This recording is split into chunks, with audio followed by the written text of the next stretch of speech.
Paul White and Kenny Wooten will be joining us today, and we'll open it up to questions. Reminder, no video, just still photography in here. The locker rooms are open now for about 40 minutes or so. And we'll open it up. Just put your hands. We have mic holders on either side. Just your name and affiliation on the first question. So we'll go front row to the left. Yeah, Jeff Miller from the LA Times. Paul, what this team turned around its season over the last few weeks here. What's been the key? What happened after that trip to LA, and just kind of what's happened since then? Well, one of the things that happened was after the USC game, Coach after the game just really emphasized having a positive attitude. I think throughout the USC game, we kind of lost some of our composure. And he told Francis Okoro that because of how positive he was throughout that entire game, he was going to start for the UCLA game. We started big lineup. It was me, Peyton, Lou, Kenny, and Francis. And ever since then, I think that lineup has kind of, been a staple for this team right now. Well, not only that, but, it's also kind of encouraged people coming off the bench I believe, to have that same positive attitude, to have a certain kind of energy about them when they do get on the floor. And ever since Coach has kind of emphasized having a positive attitude and a positive energy, this team has kind of just gone in a new direction. And, ever since that LA trip, I think that we've been a more cohesive group, a more mature group, and, it's really, showing. On the right side, second row. This is for both Kenny and Paul. Warren Williamson, Oregon Duck Football News. Along that same line, Dana talked about that story on Thursday. He talked about his anger and maybe that being a defining moment. What do you guys remember about that moment specifically? Was there any anger amongst the team, and were you as maybe disappointed as Coach Altman was at that time? No, I don't think the team was angry at all. I think we all kind of bonded together at that time and realized that we really had to depend on each other, and we had to pick each other up because we weren't going to win games, doing the same thing. It's kind of the definition of insanity. So we realized that we had to change. We realized that we had to change and get ready for the rest of the season. I think UCLA was a big start for that, and then after that we just realized what we had to do to win. Yeah, I kind of remember that moment. I think it was some people that were kind of frustrated, not only just with each other, but I feel like people were kind of just frustrated with like the performance that they were just giving at that time. I know I was frustrated with myself, but Coach rewarded, I think, the right person at that moment. Francis, throughout that entire game, he was just in people's ears like, come on guys, we got this, let's stay together. And he's very aggressive in how he tells you, like he'll grab your shoulder, he'll almost grab your face and kind of break it down to you. But I think in that moment, what I want to give credit to are the people that are coming off the bench. We've changed up the starting lineups a lot, and I think, this team has done a great job of kind of maintaining their egos and putting it to the side and, just putting forth a positive energy for this team. On the left side, about 5 rows back.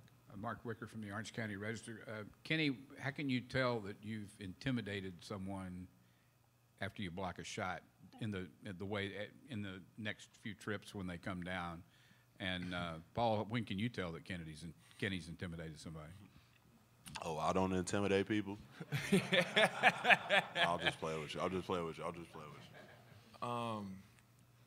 Usually, I can usually tell when I made an impact on the defensive end is when like teams, they'll drive and be real aggressive, and then once I block a shot or two, they'll tend to like drive and try to like stop or kick it out, or they'll like shoot a lot more threes. Like you'll see a lot more 3-point attempts.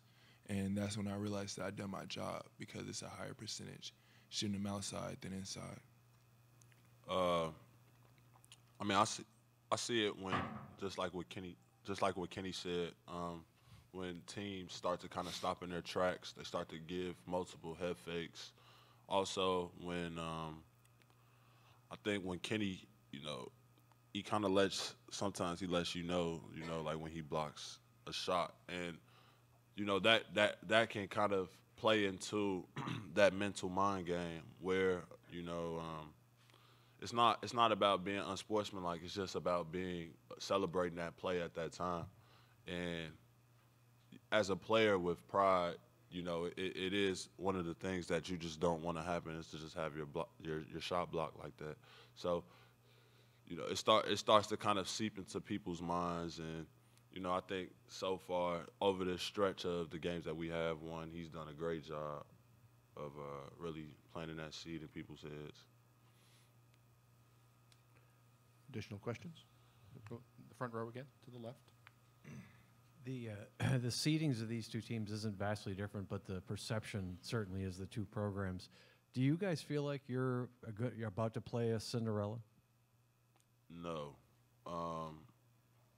We've heard the background of this team, that they haven't lost since January. No matter what conference you're in, no matter what division you're playing in, that's still pretty tough to do. I think they won 30-plus games this year.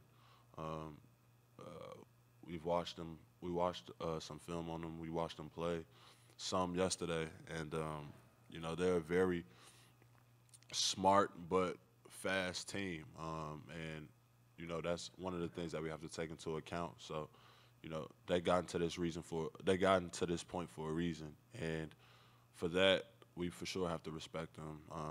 Definitely not a Cinderella, though. Additional questions? We'll go in the front, second row. You guys did this in the Pac-12 tournament in Vegas, but because you did back-to-back-to-back games, how difficult is it here to flip that switch to scout a team like UC Irvine and get prepared for that game tomorrow? I wouldn't. Well, I mean, it's kind of difficult, because you have to completely scout a whole different team that you never scouted before throughout the entire season, and being able to play. I mean, it's a blessing to be able to play right now, but it's kind of difficult being able to play games right after the next and have a whole different scout. It's just it's hard, but I mean, not too many people are playing, so I can't complain. Yeah, I think I told somebody this before. I think kind of in this setting, it's important to know the other players' tendencies, probably rather than so much their plays. So if we start to really study what they do out on the floor, which kind of carries over no matter in whatever play that they are running. I think that's something that we've done very well with. I think in Wisconsin, we really paid attention to their tendencies and what they did well, and probably some of the things that we could exploit. But I think with this team, just kind of drilling in what their what their strong suits are, and kind of, just going from there. Yeah. One more here on the right. This one's for Kenny. Jordan Bell had a lot of memes 2 years ago about his blocking shots. Have you seen the ones about you, and do you enjoy seeing the highlights on ESPN of you blocking shots? I mean, you were talked about a lot last night about your game against Wisconsin. Yeah, it's always great to turn on the TV and see them talking about you. So I enjoy that, and I did see I think it was like a hashtag like things Jordan Bell can block, and then I remember them talking about that, and I remember being like, that's what I wanted to be. I wanted to feel like that, and it's truly a blessing being able to see things like that going on for myself. All right. Oh, we'll go one more. I'm sorry. Back left, fourth row. Kenny, you guys have been on such a great defensive streak the last 8 games or so, or since UCLA. And the different things you do defensively, the man, the press, the zone, and Russell Turner was talking about how the man sometimes looks like a zone and vice versa. How much do you sense teams getting confused or tentative by not being able to figure out what you're in? It is kind of difficult to realize what type of defense we're playing at the time because a lot of teams really don't know like what type of plays to run against it's like a man or a zone. Yeah, don't tell them. Yeah, I'm not gonna tell them the secret, but yeah, they really will never know because they run different types of plays for the defense that they see, and then they'll like run a zone play, and really we might be in something completely different. So it's hard, like we're throwing them off balance, and I think we're doing a great job of that. All right. We good? Thank you, fellas. Thank you.